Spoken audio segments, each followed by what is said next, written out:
with Unico Williams. That's right, it's your boy! Coming at you on a Thursday, as I always love to do, because Thursday's my favorite day of the week. Why?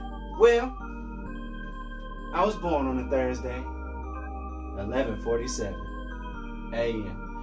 Woo! So happy to be back with you again. It's been an action-packed week. There's been a whole lot going on. But you know, we got to get into it. We got to talk about it. We got to talk about it. We got to talk about it, because that's what we do here on Do You Hear Me with Unico Williams.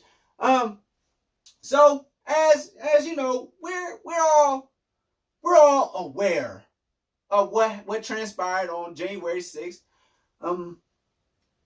Trump over the past few weeks, or y'all president, I don't know what to say. You know, YouTube and Spotify, I don't have these ways of just cycling through what you say, and they got triggers. And listen, we're gonna keep it real. We're gonna say what we want to say, because that's what we do. It's my show. We're gonna do what I want to do when I want to do it.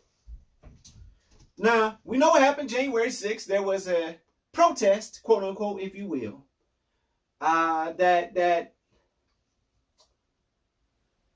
turned into what appeared to be an insurrection. Okay, it appeared to be an insurrection.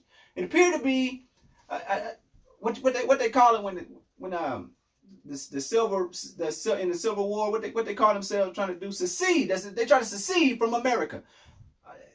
But more than anything, what was done was it was an attack on what it is to be a republic.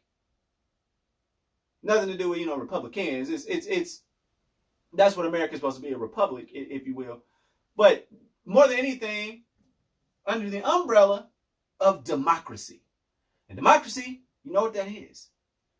And that's where you vote. The majority rules. Majority wins. The majority of the people want things to go a certain way. That's law. That's just it. So that brings into question, and the title of this particular episode being double standard. Now, we know what double standard is. We see it every single day in our lives. Let's see. What's a good example of double standard? Like, I could lay on top of 100 women and be deemed as the man. I'm a player. Yeah, I'm a big dog. Yeah, I took down 100 of them. On the other hand, if a woman were to take down 100 men, we call them all types of names, this, that, and the third. Double standard. It's to say that we don't treat humans as humans based off of their actions. We treat them based off of their actions and who they are and what they are, right? So in some situations, you will be honored and exonerated of anything, and in other times you'll be persecuted if you look differently, but in the same situation. That's what a double standard is, being in the same situation as another person and being treated differently because of the way that you look. Now, we know that black people, that's just been our calling card. Just the whole time we've been over here in America, it's just been double standard. Like, okay, y'all can have water, but this kind of water fountain, y'all can go to this one. And it's probably not going to be as good as the ones that was for the light-skinned folk. So that's just what it is. So we saw what happened in Washington, and they ended up breaching Capitol Hill. And we talked a lot about that on our show. Zelmay and I lay Alpha. Shout out to Overall 99 ENT, the people that pay me. We talked about that yesterday. And so you're going to have to watch that video to see deeper thoughts. And 100% go click on that link. Do that. We need that. We love y'all. But I'm going into the different aspects of it as far as what the main point that stuck out to me. Okay? So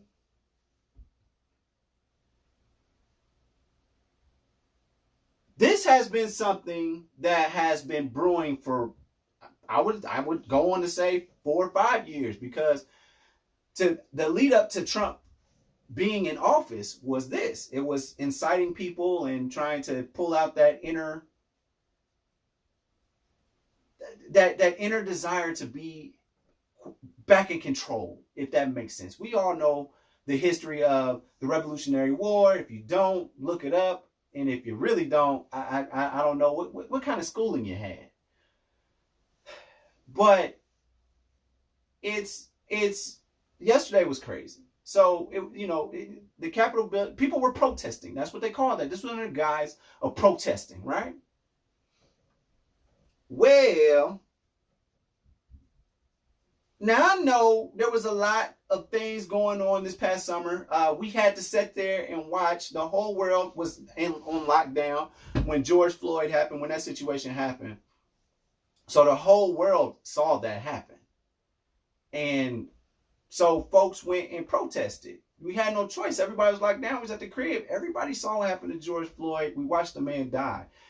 So many people. I mean, I would say the majority of America, the children, everybody. We watched the man die right in front of us. So people went out into the streets and did what they did. But these people, they went to Capitol Hill after being called by the president via Twitter, via different platforms, if you will, just going out there and saying, stand by, all this different stuff, as if to say, he has this secret army of people that will go handle what he thinks needs to be handled.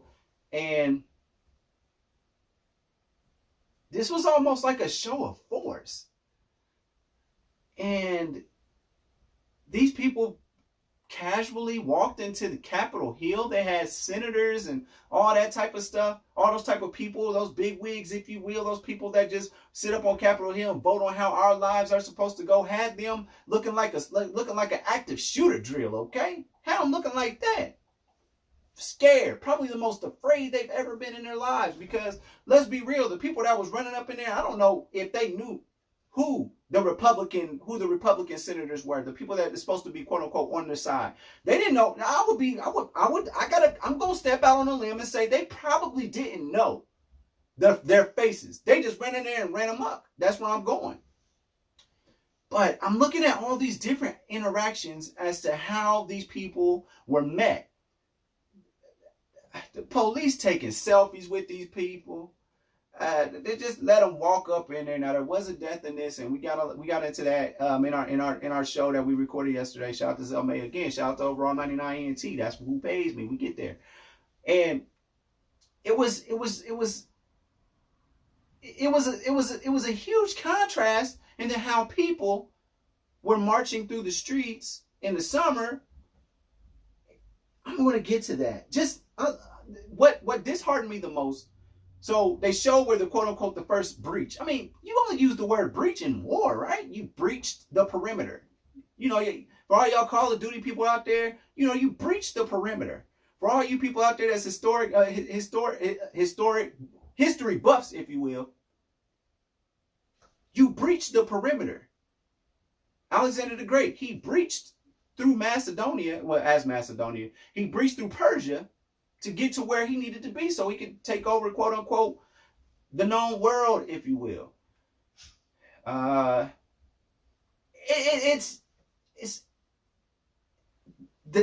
war. That was what was waged on democracy yesterday. War on democracy. And the riot gear people helping folks down the steps of Capitol Hill, old folk helping them down. Here you go, man. Here you go. And what's most surprising to me is people were screaming, Blue Lives Matter. Y'all know the Blue Lives Matter movement. Y'all know that, right?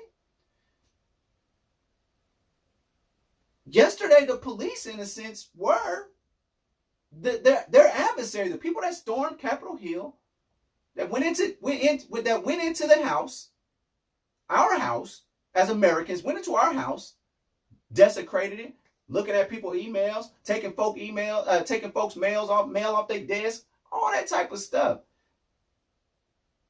And there was, in a sense, one bad consequence.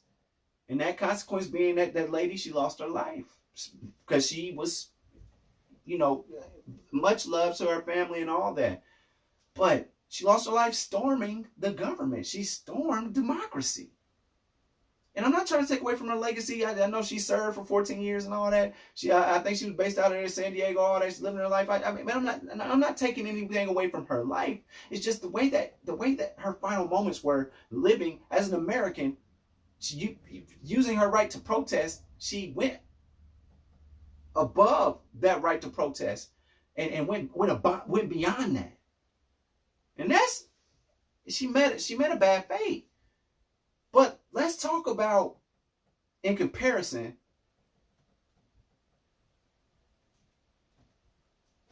to what happened this summer, what happened this spring.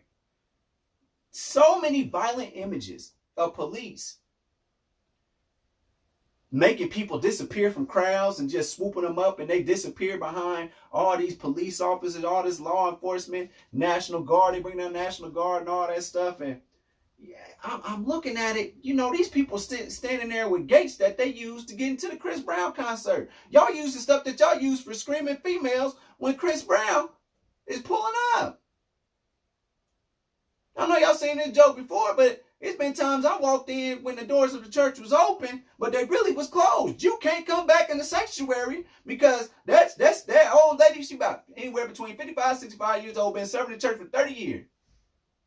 You're not getting in that door. I've seen tougher security up there when the doors of the church was open. When it's prayer time, when it's altar call, all that. You can't get into the sanctuary because that woman right there said, no, you're not coming in here right now. But that same energy that you used in the spring and in the summer for people that were protesting. Now let's talk about protesting in America in itself. So America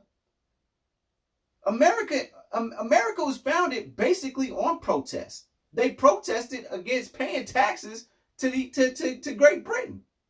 We're not paying that without no representation. That's dead. Matter of fact, we just gonna do our thing. This is our country. You do you over there. We're gonna do us over here. We're gonna have our own thing. And then, you know, matter of fact, let's shake up later on and always be homies. Let's be homies, but bruh, you don't run me no more. That's how America, and throwing tea out into the Atlantic Ocean, doing all that stuff, and even bearing arms against the people that you felt were your oppressors. That was protest. That was protest. Don't let me get into what happened back in France when they weren't too happy with the king and queen of France. They went there. That's protest. That is the epitome of protest. We fight back, taking down the government. That's how that worked. But we've been conditioned. So over the summer, during the spring, we came and walked down those streets. We did it in my hometown. They did it all around the country. Now, my hometown, it was met. It was peaceful. There was no problem. Nobody came through honking horns forget y'all. It was a show of solidarity within my city, but it's a little bit different. Maybe the makeup of my city is different. Now we know we got them closeted racists. I ride past the Confederate flag at least 3 or 4 times. And y'all know I live out in the country, so I see plenty of it. I see the Blue Lives Matter and all that stuff where people contradict what happened to George Floyd, all that stuff where they step up for injustice and just try and come up with an excuse for why it happened. But what they did yesterday, that was protest. They were protesting against something, against, in a sense, a belief.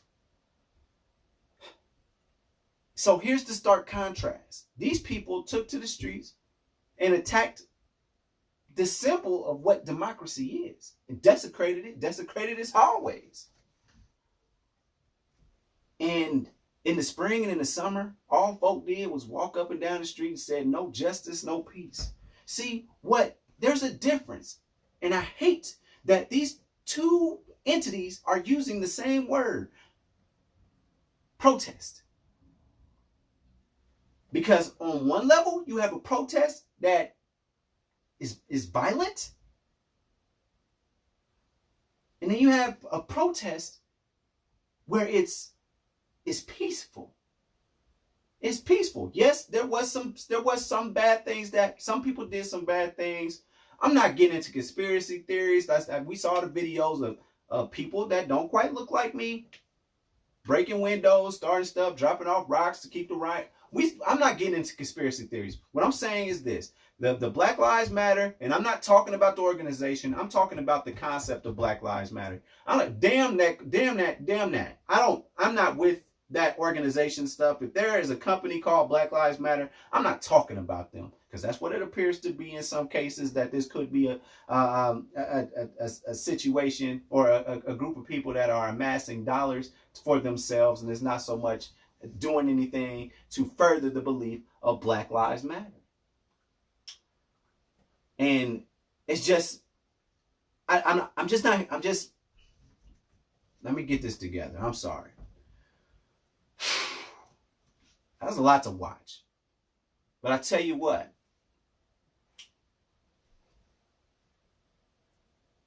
it's these are two different schools of thought when it comes to protests. So the Black Lives Matter protest was about, this is the core of what it was. Police brutality. Stop killing people that look like me, because it seems like if I'm black and I'm in a situation with a police officer, I have a better chance of being killed or being incarcerated for something that's not a thing. That I have a better chance of something negative happening to me than if somebody who does not look like me, they have a chance to go home to their families. And what we're continuing to see is that over the years, over decades of years, hundreds of years, we'll just go there. I'll go there. We're at a point here where these people that look like me, we are afraid of police interaction. You know what? I'll tell you a little bit about me. Every single day, I do mock speeches, and I practice what will happen if I ever get into a what do you call it? Not altercation, but if I ever have a police encounter, what will I say? What will I do to keep myself safe? What can I do to make it home? What can I do to have the least negative thing happen in this negative situation?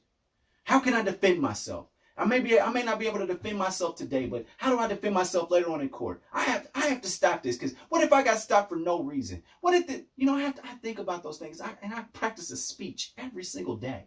Every time I get into my car, I'm over there thinking about, instead of me listening to my homie boy Pablo, the album is beautiful. Shout out to Kid Creative Player. That new song is dope. When I can be sitting there relaxing and listening to music, I'm really thinking about what if a police officer gets behind me? I don't feel that comfortability. I really don't, and I don't be doing nothing. I just go where I got to go. I go where I got to go. I ain't gonna say I've always been right my whole life. Child, please, I'm the furthest from perfect. I've done my fair share of law breaking and sinning and all that. But I just feel like it's so vastly different in the fact that these people marched in the spring, myself included. These people marched in the summer, just saying, please treat us like you treat yourself. Treat us like we're supposed to be treated. And on the other hand, you're protesting because the person that empowered you and your set of people that want things to continue to be the same.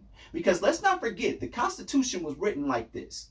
It was written not with people that look like me in mind, but it was written like, black people, they're animals, they're our slaves, they're property. That's what they are, they're property. But for human beings like us, not even like us, just human beings people that we deem to be human beings, this is how they should be treated. And yesterday during that protest, I saw a lot of police officers and I saw a lot of people of the law in our nation's capital. We saw them. That's in a sense what you would come to expect. A gang of light-skinned people would go to the government and say, we don't like this, and that made them feel uncomfortable. And so they looked at them differently. They're just angry. They're just angry about Donald Trump not being there, and they're just angry about their place being threatened. It makes them uncomfortable. You ever been in love before? Have you ever been in love before? Lord knows I have. And When you're in love and things aren't like they used to be, you start to get a little uncomfortable, don't you? When things change, it doesn't feel right. When you're growing, it's uncomfortable. It doesn't feel right. I remember I was coming up I was growing up and I was going through puberty and my nipple hurt a little bit. That was weird. I didn't understand it. It's uncomfortable. And that's what's happening in America. America is growing and it's changing. The mindset is changing, but it's uncomfortable. And you have to acknowledge that pain that comes with growing. We think about babies. Babies' teeth. Their teeth are growing. It's uncomfortable. It hurts them. It bothers them a little bit. But then you realize that once those teeth come in, once you get those good old incisors, once you get your teeth, it's not that bad. It's helpful to you. You're able to enjoy better things. You can eat steak. Shout out to my vegans. You can snap on that carrot. When you was all gummed up, you couldn't eat that. So what I'm saying to you is this: change is coming. I believe it. I can feel it. I can feel it. It's coming. But I need everybody to find a way to become comfortable with that, because going back to that reference, being in love, it's uncomfortable when you don't have it anymore. But at some point you get it back. Sometimes it feels a little bit better than the first time you had it. And all we was asking for, and I'm just going to throw this out here, when we were sitting back there watching, because I know I was sitting back,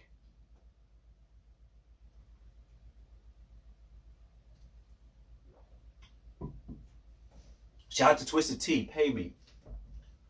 We were sitting back watching this unfold. Black people weren't out there. We weren't out there fighting the Trump supporters, because we knew it was coming too. Trump said June 6th is going to be lit. That's basically what he said. So everybody knew that June 6th was coming. People from around the world knew that it was coming.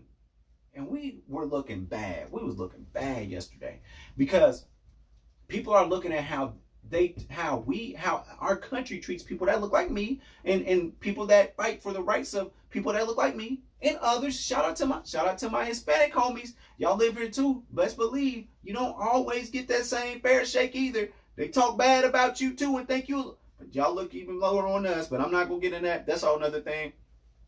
But we look bad yesterday. We look bad as a country. Now I say we because I am your brother. I am your fellow American. And I believe in having a fair shake just like you. I believe in that. I don't think that me or any of my ancestors, and shout out to you already know I got you already know I got some light skin in my family. I got that. That's there. I'm part of it. It's just my skin is a little darker.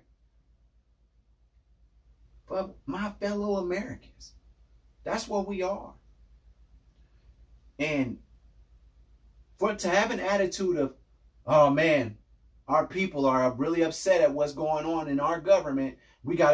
I'm sorry, sir. Here, I'll take a selfie. It just felt like they cowered down and didn't care, because it was people these are the real people that are protesting. That's what it looked like to me. Whereas somebody like myself, or people that are marching that look like me, or people that are marching for the rights of people that look like me, well, we aren't the people to them. It does not seem that way. We're not the people. Hey, and I love you, Dr. Umar. I'm not this super Pan-African American superhero. I'm not that. I'm a human being that it doesn't matter who I meet. Whoever I come in contact with, I love you, because no, you've not done anything to me. And I believe that everybody deserves a chance to be a good person. I don't think anybody is lesser or higher than me. And honestly, I think that's why I get in a lot of trouble in my professional careers I've had in my past. Is that I don't think anybody's better than me. I know my role when it comes to playing a part on a team, but nobody's better than me. I liken this to I liken living in a country as a football team. Everybody plays a part for one singular goal, and that's for victory. Nobody is better than. Now I can't go into basketball because I get to talk about them Clippers and what Kawhi and Paul George out there doing. I can get into. I'm not here to get into that today. We got a whole West 99 Sports for that. Every Sunday we record. You know what time it is. One more point I want to make. I just want to tell a quick story, and this is the epitome of double standard. So your boy, I'm at an old boxing match, kicking it. Pre-COVID, this pre-COVID, kicking it, good. And I see one of my ringside girls. Now she looked, she was scared of the class. She looked a little small outfit. Okay, cool. But the thing is, I liked her before that. I liked her before I saw her in that way. I thought she was one of the prettiest girls I've ever seen. One of them. Shout out to every other pretty girl I've ever seen. Y'all all in that one of the prettiest girls I've ever seen box. But I liked her. I liked her spirit. And I tried to talk to her, and she would come to me. I came to her. I had to holler. And I came to her, and she looked at me. I'm like, hey, what's going on? She looked at me with this disgust as if, oh, it's another one of these dudes trying to holler at me. Yeah. But once I said, all right, I'm just trying to let you. I know you niecey friend. You know what I'm saying? She heard that, and she has respect for quote unquote niecey. So her whole face changed. She smiled. I personally would have liked it to for her to understand that I'm not just a guy, but you know me. I'm not trying to come at you in that way, hey, I just want to bang you tonight. That's not how I come. That's not how I approach anybody. But it all changed when she realized I was a part of quote unquote her team. So it was all good for me to continue the conversation, opposed to the nose being up in the air, just another person just trying to holler at me. That's what I got for that one. That's what I got for this. It shouldn't be about who we know or what we look like, what we liken ourselves to. It's just being open because we're all the same. And I feel like that form of protest, you got to stop likening it to the form of protest that happened in the spring and the summer of 2020. Because one was for stop killing black people, unarmed black people, and using unnecessary force. Stop using that type of force because you wouldn't use it on these people. A certain group of people can have an interaction with you and would not be met with the same. Whereas, again, the protesters for Black Lives Matter met with anger, vitriol, all that. But the protesters yesterday, they weren't met with that. They did not have that energy. I'm not going to call them cowards. I'm not going to say it's met with cowardice. But I did see a black man that was trying to defend the whole Capitol Hill by himself with a baton. He wasn't attacked or anything, but these people were intimidating him. And I'm like, if I'm him, I can't take all y'all. But let that crowd have been Black Lives Matter that said, you know what, we've had enough, burn the Capitol down. It would have been a whole different story. It would have more than likely been a massacre. Because again, people that look like me were not always viewed as human beings. Take that with you. Ain't no real way to segue into that, man. I'm just going to get right into it. We got some sports coming up this weekend. Now, I told y'all was talking crazy. Y'all was talking crazy last weekend about my Buckeyes. Y'all was talking about, y'all said they didn't deserve to be there. They number 11 in it. We took down Clemson. This week, we got the national championship game, the spread. Now let's talk about it. Before we get into it, this I'm not calling it this, but today we going where the money reside, where the money reside. And that's on Mary Had a Little Lamb. Okay? So the Buckeyes are 7.5-point underdogs. They are saying that Alabama will beat them by more than a touchdown. Maybe a touchdown, a touchdown and maybe a field goal, a touchdown, maybe a safety. We don't know. Doesn't matter. I told you I put the bag on the Buckeyes last week. We got paid last week. We're not done yet. Justin Fields, you know, these NFL folk, they just think they know everything. They know everybody who's going to be good and all that. We done seen a lot of quarterbacks get taken after number 1, number 2 quarterback, and they doing just fine, okay? What I'm looking at right now is I think Justin Fields is still trying to, now I don't know how injured he is because he did get smacked, but a week in that good medicine, he going to be all right. He going to be all right come this football game. So I'm going to tell you to take the Buckeyes, not only the points, take the points because you're going to get that because it could come down to a field goal game, something like that. I'm taking the Buckeyes to win, be your national champions. Excuse me. I ain't got the Rona. NFL playoffs start this week. Let's get down with my Colts. My Colts are going against the Bills. They are 6.5-point underdogs. I'm not going for that. No. The Colts have a defense, and I feel like as long as Phillip Rivers does not jack off the game, I feel like the Colts is going to give you a W. Not only just win, but they will definitely cover the spread. 6.5 points, that's way too high. Way too high because you're trying to say that this is about to be a blowout. I love Josh Allen. I think he can play. I think he's a very good quarterback. But I think that the Colts are going to come to play because they come to play every single game this year. And I've seen them blow some folk out. And I'm going to leave that at that. You got the Rams versus Seahawks. It's a 3-point game. Seahawks are favored by 3 points. That's a tough one. Seahawks haven't looked that great. The Rams haven't either. So I think they got it right at the 3 points. Where am I going?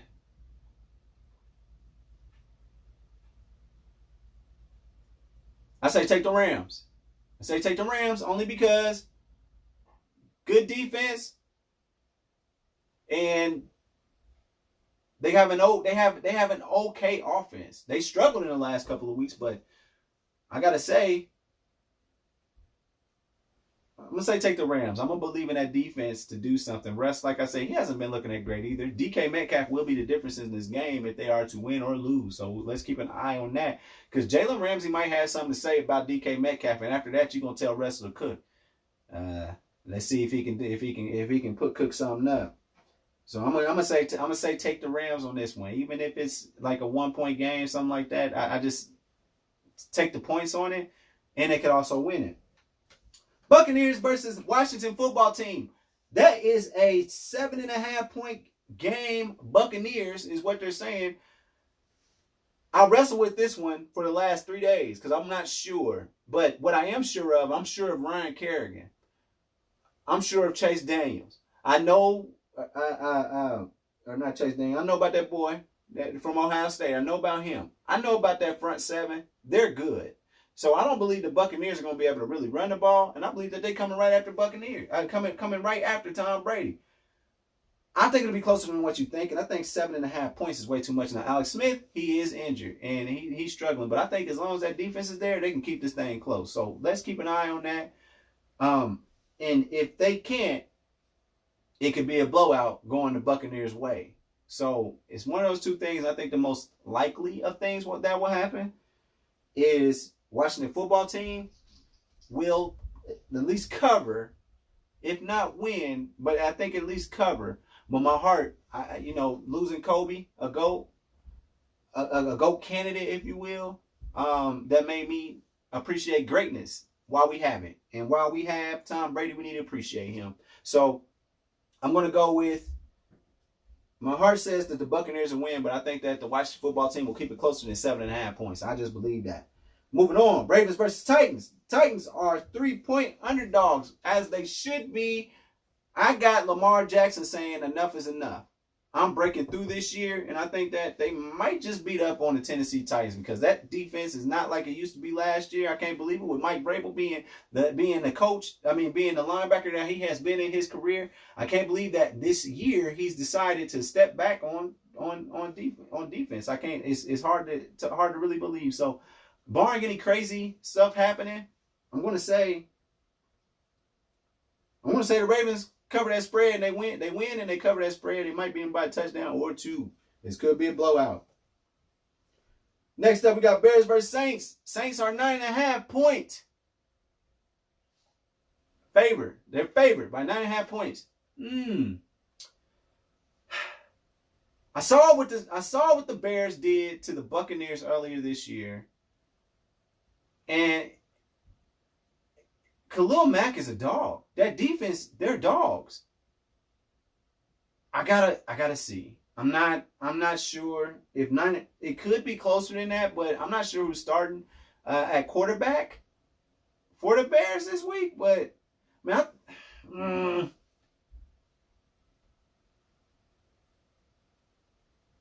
who that?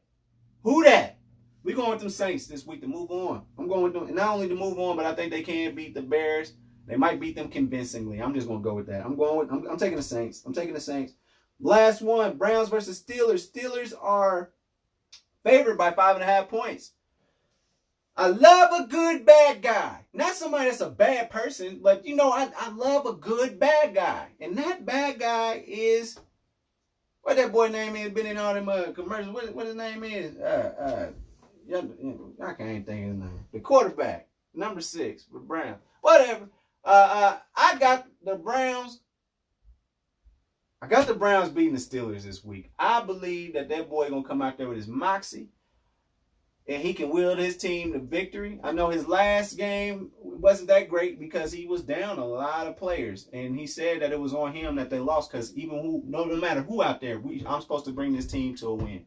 I think we got a better Baker. That's his name, old Baker Mayfield. I think he's gonna pull this one out. I'm liking it. So I say take the Browns. So that's what I got for you in sports this week. Where the money resides.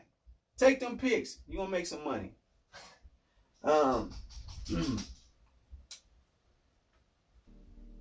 Now, ladies, if you ever in a club and you looking for somebody that's gonna call or mention the right name, look no further than me, because I'm gonna call on the sweet name of Jesus. That's right, you can call me, you can catch me on christianmingle.com. I'm Bartholomew. That's right, catch me on christianmingle.com, Bartholomew. Look me up, I'm out there. Also, you catch my show tonight on Spotify, Apple Podcasts, Google Podcasts, YouTube, Friday, every Friday at 9 a.m. Y'all know what time it is. Shout out to Overall 99 ENT. Purpose will be back this week. Shout out to my homegirl Bree. Overall 99 Sports. What's new 99? What's the trend 99? Because you know what? 99 is the closest you can get to 100.